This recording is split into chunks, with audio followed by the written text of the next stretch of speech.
Morning प्यारे बच्चों, कैसे हैं।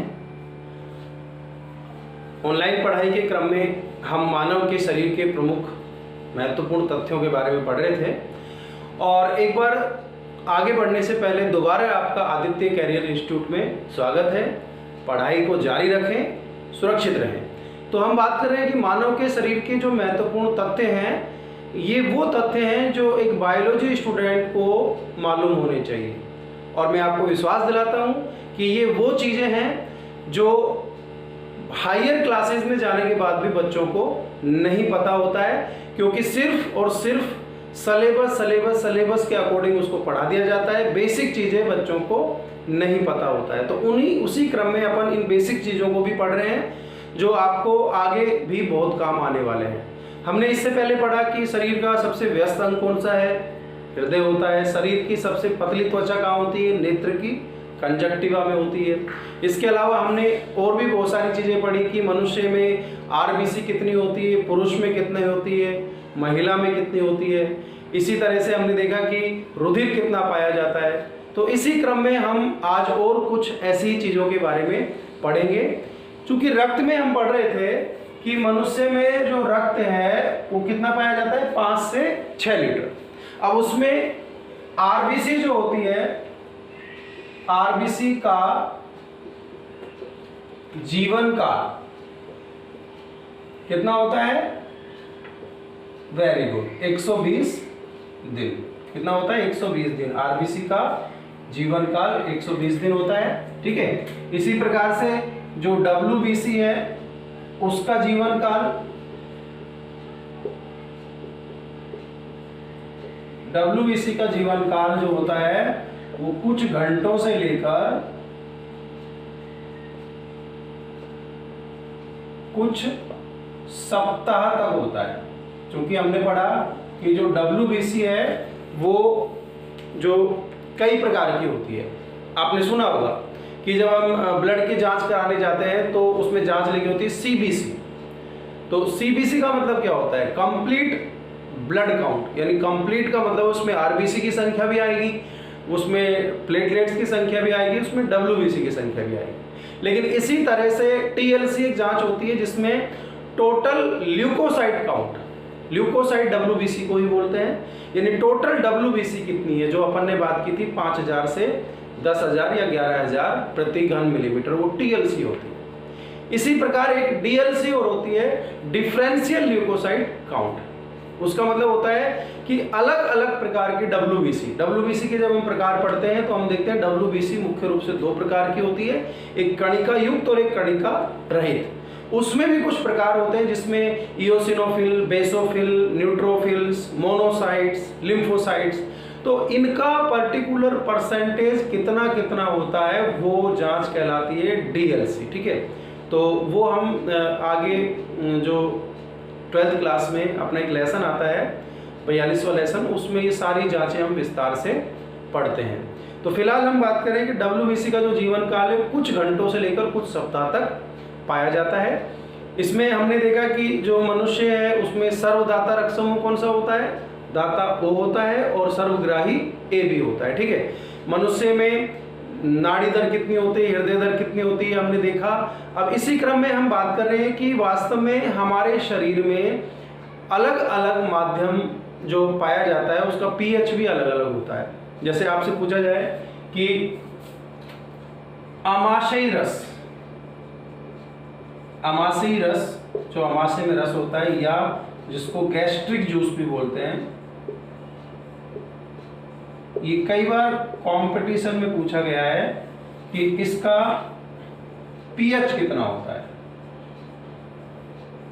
आमाशय रस या गैस्ट्रिक जूस का पीएच कितना होता है। तो यहां अपन ध्यान देंगे कि जो आमाशय रस या जो गैस्ट्रिक जूस है उसमें HCl पाया जाता है। क्या पाया जाता है, हाइड्रोक्लोरिक एसिड, और इसकी वजह से ये प्रबल अम्लीय हो जाता है। इसका पीएच 1.5 के आसपास होता है, यानी कि ये प्रबल अम्ल की तरह काम करता है। तो ये गैस्ट्रिक जूस या आमाशय रस का पीएच 1.5 के समथिंग होता है।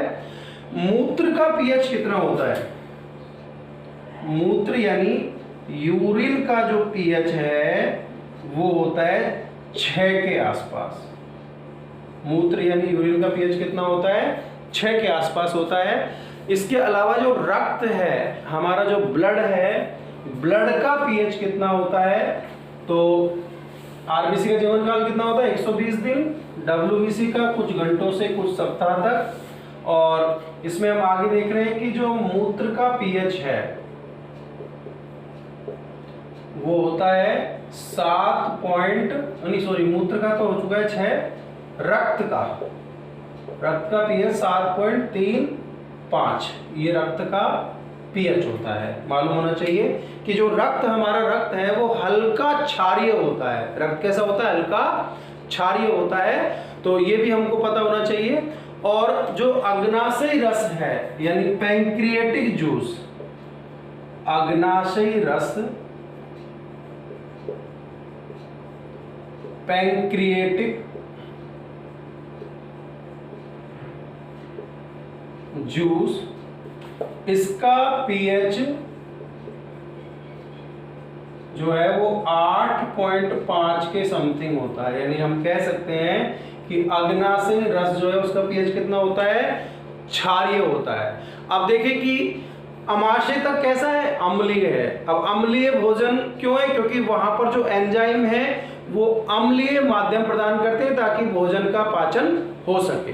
अब जब आगे भोजन जब अग्नाशय जो ग्रहणी में प्रवेश करता है, भोजन कहाँ प्रवेश करता है, ग्रहणी में, तो उस समय क्षारीय माध्यम चाहिए होता है। और क्षारीय माध्यम एक तो पित्त प्रदान करता है और एक अग्नाशयी रस प्रदान करता है। तो ये क्षारीय माध्यम प्रदान करते हैं, क्षारीय होता है 8.5। ठीक है, अगर आपसे पूछ लिया जाए कि अग्नाशयी रस यानी अमाशयी रस यानी गैस्ट्रिक जूस का पीएच कितना है, तो कितना बताएंगे, 1.5। क्यों, क्योंकि इसमें हाइड्रोक्लोरिक एसिड यानी HCl पाया जाता है। ठीक है, अब हम बात करें कि जो HCl है उसका काम क्या होता है, अम्लीय माध्यम प्रदान करना। इसके अलावा भोजन के साथ जो जीवाणु प्रवेश करते हैं उन जीवाणुओं को नष्ट करना। ज्यादातर जो जीवाणु यानी बैक्टीरिया हैं वो अम्लीय माध्यम में नष्ट हो जाते हैं और HCl की वजह से वो अमाशय में पहुंचने के बाद नष्ट हो जाते हैं। इवन ये भी कहा गया है कि हानिकारक कई वायरस जो है वो भी इस अमाशय में जाने के बाद नष्ट हो जाते हैं, क्योंकि प्रबल अम्ल HCl उनको नष्ट कर देता है। ठीक है, अगर आपसे पूछें कि शरीर में अस्थियों की संख्या,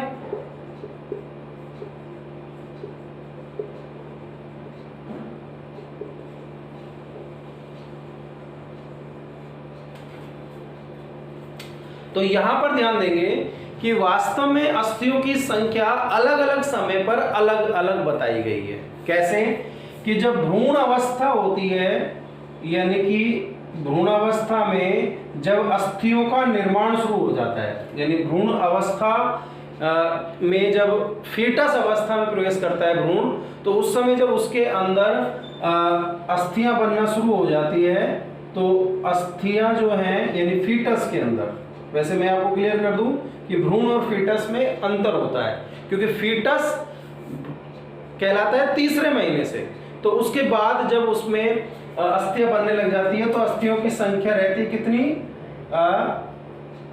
306। कितनी अस्थियां होती है, 306। लेकिन जब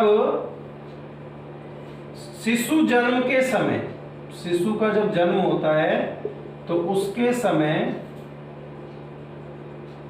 अस्थियां रह गई 270 और वयस्क में, यानी अगर हम अभी अपने अंदर बात करें तो ये रह जाती है 206। अब आप सोच रहे हो कि अस्थियां कम क्यों हो रही है, एक्चुअली होता क्या है कि छोटी छोटी अस्थियां जुड़ती चली जाती हैं और उनके जुड़ने से बड़ी अस्थि बन जाती है। जैसे अगर अपने उदाहरण के रूप में लें कि हमारी जो रीढ़ की हड्डी है, कशेरुक दंड जो है, उसमें शुरुआत अवस्था में 33 अस्थियां होती हैं, 33, और आज की हम पोजीशन देखें तो 26 अस्थियां पाई गई है। इसका मतलब बाकी की जो अस्थियां वो जुड़ गई है और 26 रह गई। इस प्रकार इनकी संख्या कम होती जाती है। तो फिलहाल की जब हम बात करते हैं तो फिलहाल हमारे शरीर में कितनी अस्थियां हैं, 206 अस्थियां हैं। मनुष्य के शरीर में कितनी अस्थियां हैं, 206 अस्थियां हैं।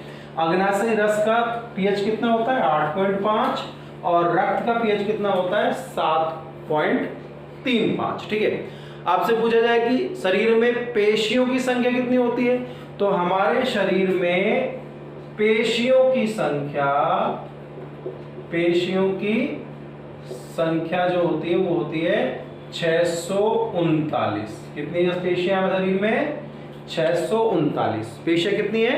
639। ठीक है, अच्छा शरीर में जल का कुल भाग, यानी हमारे शरीर में, पूरे शरीर में कितने % भाग जल का है, तो वो है लगभग 65% हमारे शरीर में पानी है। ठीक है, तो ध्यान रखेंगे शरीर में सबसे ज्यादा मात्रा किसकी है? पानी की है।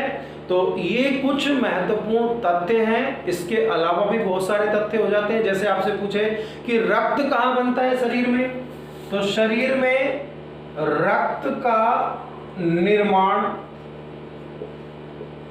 कहाँ होता है, तो यहां पर भी देखो, भ्रूण अवस्था की बात करें,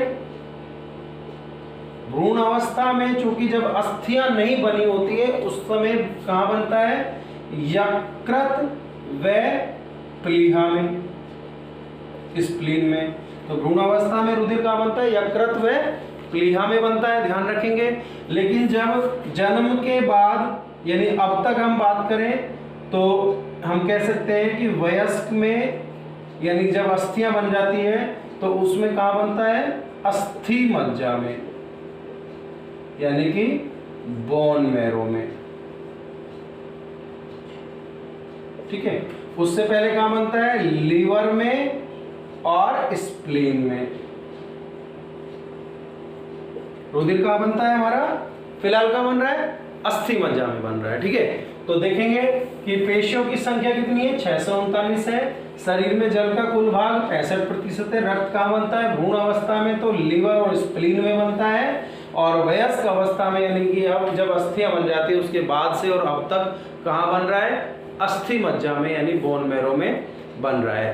तो इसी तरह की कुछ और महत्वपूर्ण बातों के लिए वीडियो को लगातार देखते रहिए, और मैं फिर विश्वास दिलाता हूं कि आपने जिस कोचिंग संस्था का चयन किया है, यानी कि आदित्य कैरियर इंस्टीट्यूट, तो ये अलवर शहर में सबसे अच्छी शिक्षा प्रदान कर रहा है। अपनी ऑनलाइन स्टडीज को घर में ही सुरक्षित रहते हुए जारी रखें। Be safe, stay home.